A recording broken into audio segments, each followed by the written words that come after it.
वर्षात चालवलं. आणि म्हणून लोकसभेमध्ये महाराष्ट्राच्या जनतेने एक मोठा धक्का त्यांना दिलाय. मी अनेक ठिकाणी सांगतो की यांना आता निवडणुका ऑक्टोबरमध्ये घेण्याचं धाडस होणार नाही. म्हणून निवडणूक आयोग, माझी स्वतःची व्यक्तिगत शंका आहे की दिवाळी झाल्यानंतरच हे निवडणुकांना समोर जातील. 15-20 नोव्हेंबरच्या दरम्यानच हे निवडणुका घेतील. त्याच्या आधी यांची निवडणूक घेण्याची ताकद नाही.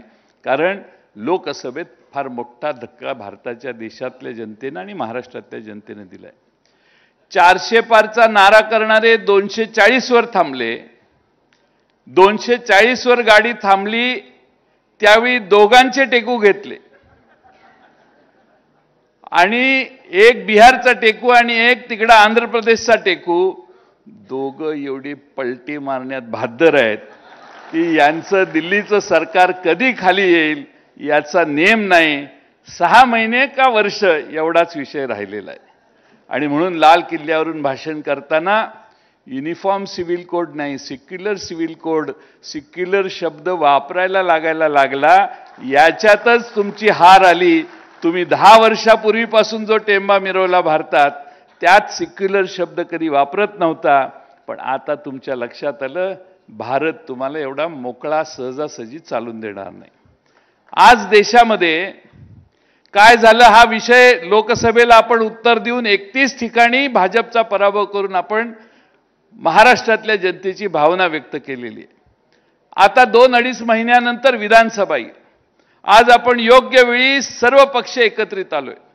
उद्धवजींनी सांगितलं तसं आपण सगळे एक दिलाने एक मुखानं राहिलो तर महाराष्ट्रातलं सरकार हे महाविकास आघाडीचं येईल. ही काळ्या दगडावरची रेघ आहे. तुम्ही काही चिंता करू नका. पण एकमेकाला सहाय्य करणं आणि आपला महाविकास आघाडीचा त्या मतदारसंघातला उमेदवार विजयी कसा होईल हे बघण्यासाठी आपण सगळे आजपासून कामाला लागलं पाहिजे.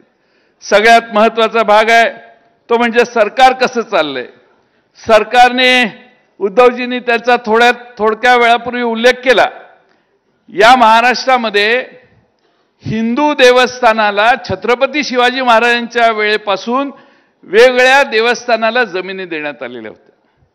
भारतीय जनता पक्षाच्या जवळच्या 1-2 आमदारांनी या जमिनी लुटल्या, जमिनी काढल्या, आपल्या नावावर केल्या.